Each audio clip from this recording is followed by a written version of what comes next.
What is up, everybody? How's it going today? I hope you all are having a wonderful day. So for today's video, I thought I would kind of take you through the process of how I make my custom press-on sets and maybe give a little bit of tips and advice to anyone wanting to start to make their own press-ons for whatever reason.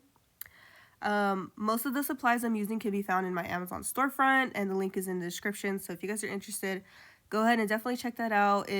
I think it'll make it so much easier if you're deciding to get started on this process, because literally everything is in that list. So yeah, go ahead and check that out if you guys are interested. So I started off by buffing off the shine and giving the nail a little bit of texture to give the base gel something to stick to. If you don't do this step, I find that my gel will chip, my gel will peel off eventually. So I think buffing and doing this step is pretty important. And then I'm going in and filing down the nail to a little bit of a tapered square shape rather than just like a regular square. This is what the customer requested. And she requested this long length. So here I am just trying to bring those edges in a little bit. You know, you don't want to do it too extreme to where it's like a coffin or a ballerina. So you just want to take it in a little bit, have your file at a little bit of an angle. And I am filing that free edge too to make it straight.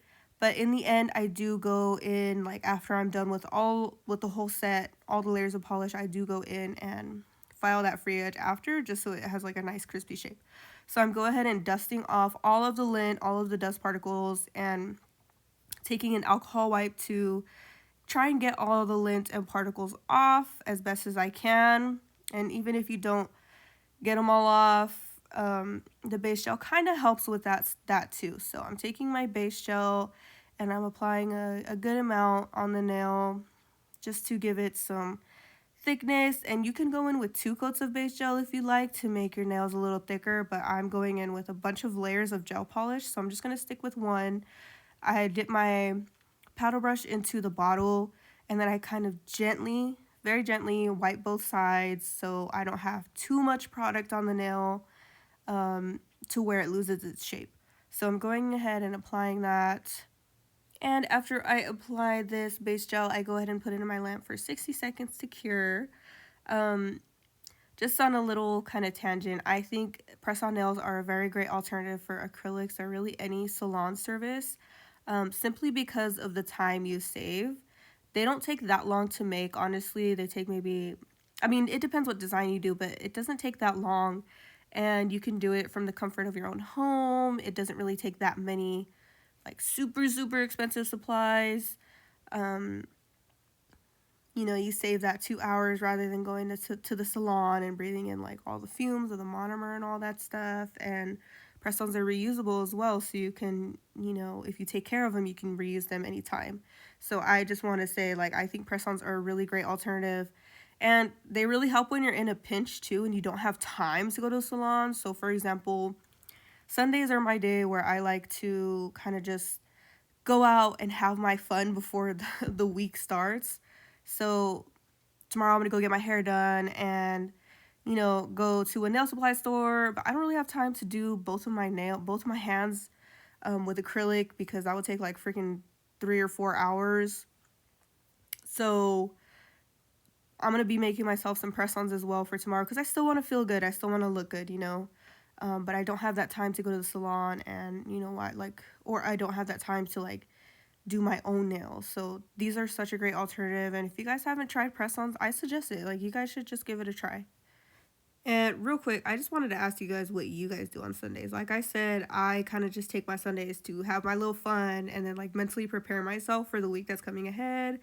But what do you guys do? Do you guys go to brunch? Do y'all go to church? Do you guys like just chill in your jammies and watch cartoons and eat snackies? Let me know what y'all do. I feel like a lot of times we get like main character syndrome. Sometimes I like to step out of that and just really think like, okay, while I'm doing this, what is someone from XYZ doing? So like, for example, like while I'm recording this YouTube video, what is someone from like Georgia doing right at this moment while I'm doing this? Does anybody else do that? You know what I mean? Anyways, maybe I'm just weird. Anyways, I'm going in with this. Oh my god, I'm so sorry. I'm about to butcher this name. RARJSM. RARJSM.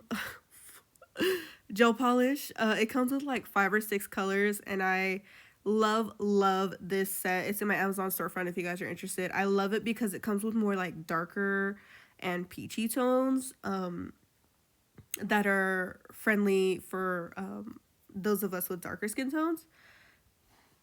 And I like to keep on hand like a multitude of nudes because I do get clients of all skin tones. So it's always good to have several different options on hand. And I know for myself personally, I don't really like the way super light pinky nudes look on me too much. So I do try to keep that in mind and have those on hands. And I think they're a really affordable option. They're pretty great quality. So go ahead and check them out. So this is how I do my French tips. I kind of just like fill in the top of and stop it where I want to stop it. And then I kind of take this is my Wistonia liner brush. And I just do my little swoops like that. You guys are watching. Swoop, swoop, swoop, swoop. Like I feel like the long brush makes it like super easy to do it. So I go ahead and do that outline. And then after I do my outline, I do fill in all the rest of the spots with that same brush. Here I'm doing a little zoom in. Swoop, swoop. You do the loop-de-loop and pull, my guy. You know what I'm saying? And once I'm done doing this French, I'm not going to cure it yet because I'm going to sprinkle some glitter on it. And the glitter I'm using is so pretty. You guys don't even know. You guys don't even know. It's like pink, but it has a little bit of white glitter in there. And then it has little pieces of green, like this super pretty fairy green glitter that the camera just does not do justice. But anyways, when you're doing a sugar glitter, you do want something tacky. So you want either you want to use uncured polish for when you're sprinkling it on, and then when you're done sprinkling the sugar on, then you put it in the lamp to cure. So this one, I'm sorry, I don't have a link for this freaking glitter. I'm so sorry. I got it from Walmart, to be honest. It's just like some random Walmart one, but if I do find it, I will provide you guys a link. I love it so much. It was a set. It came with like 12 of them, so it was a really good deal. It was like $3. Definitely check out Walmart. Check out the arts and crafts section of Walmart too. Sometimes they have like bangers for that, like Dollar Tree. You guys can find that stuff anyways. Like you see that little glitter?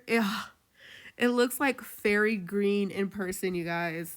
Anyways, I'm gonna go ahead and sprinkle that on. I put a napkin under it so I can kind of like use it as a funnel to put it back in the bottle because I'm not trying to be wasteful out here. So I'm just sprinkling that on slowly, tapping, tapping, tapping to get that glitter out. And it just gives the look so much dimension. Just look at that. Boom, boom, boom. And then once I'm done, I'll kind of just tap it off and then throw it in the lamp for 60 seconds and repeat the process for the other hand. So for my bling and rhinestones, I like to use Zule's Cluster Gel. If you guys haven't tried out Zule's products, they're pretty good. I want to order some of her acrylics and kind of work with that formula. So I'm going to order a few for the upcoming spring. I want to order from her and Nail House to start out. Like I want to kind of expand and try different brands and work with different formulas and let you guys know how I feel about it, so maybe you guys can too. I always try to look for something that's at a really great price point, but also is really great quality. I mean, that's the best of both worlds, you know? Hannah Montana. Anyways, I'm going to go ahead and apply these like silver rhinestones onto the cluster gel that I just placed it like around the French. And when I'm done applying the rhinestones, I throw that in for 60 seconds. And just as an additional step, I do like to put kind of top coat like in the crevices between the rhinestones, just to give it that added layer of protection so they're not falling off and all that. So I do that. I try not to put it over the rhinestones, but I will add it like in between and kind of like push the gel in there. So that's another tip as well if you want to add some longevity to your rhinestones. If you guys have any glue that you guys are in love with, I would love to try something, like try new products. So if you guys have any glue you guys are like totally in love with, totally stand by, let me know in the comments down below. So I just mixed Young Nail Speed White and a little bit of pink, like neon pink pigment for these flowers because I didn't have the same color acrylic. So I just went ahead and did that. And I'm going in with a little brush I got from Shein, and just placing the bead, giving it a little bit of time to set, and then making my brush as thin as possible and kind of putting that pressure in the middle to give it that flower effect.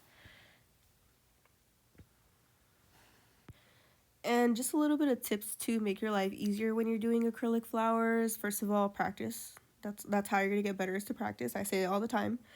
Um, I like to use a speed acrylic. So like I said, I use the Young Nail Speed White, and then I also add a little bit of acetone to my monomer so it won't be as runny and it'll dry faster, especially in the cold weather.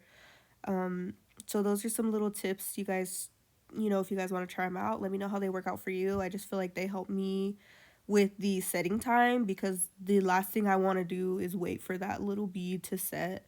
So I try to speed up the process as much as possible and add that monomer. I do also like to drain my bead, because white can be super runny. As you can see right here, it was getting pretty runny. So yeah, those just kind of help it not be as runny, kind of dries it out and all that stuff, and then speeds up the process of the setting. So yeah, I'm going in. The inspo pick had 3 petals, so I'm just putting 3 petals on the rhinestones. Going in with my last bead, placing that, giving it a little bit of time to set, little bit, and while it's setting, I'm gonna go ahead and like do some final touches to the other ones. And to make my brush as flat as possible, I just like dip it in monomer and I'll wipe both sides to make it super skinny. This was already too set, so I was trying to like make an indentation more, and it just was not working. But yeah, there's the acrylic flowers. If you guys want a specific tutorial on acrylic flowers, I can do that for you guys. Just let me know. Anyways, this is how this set turned out. I hope you guys learned something.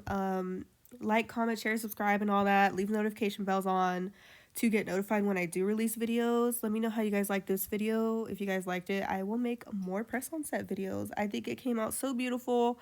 I hope my client loves it. I know Valentine's Day is coming up, so you want to be your best and baddest. So anyways, bye.